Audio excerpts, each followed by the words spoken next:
Minn Malta sal-Ġermanja, ir-Repubblika Ċeka u l-Awstrija sfida fuq ir-rota.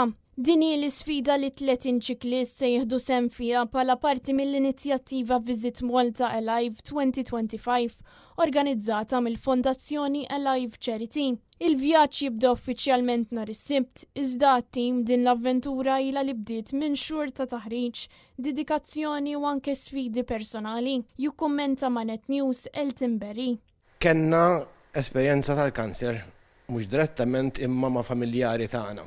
Imma l-parteċipanti llum il-ġurnata ħafna minnhom jew ikunu għaddew minn kanser huma, jew ikunu għaddejjin familja tagħhom fil-kanser, jew għaddejjin minn affarijiet medikali għal kull individu wkoll.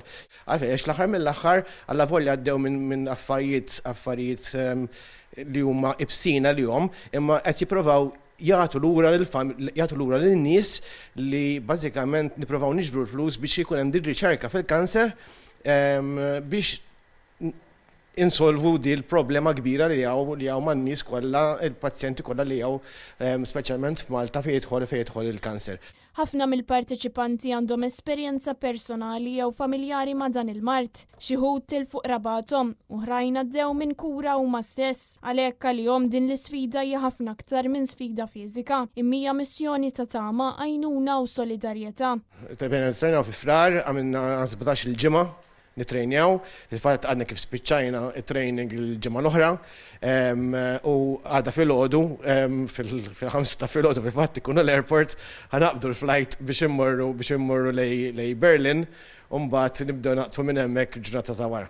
B'kollox se jkunu tabtu wiċċa ma' vjaġġ ta' 1100 kilometru f'6 ijiem, b'aktar minn 6200 metru ta' żieda fl-altitudni u bejn 8 sa 10 sigħat kuljum ta' ċikliżmu.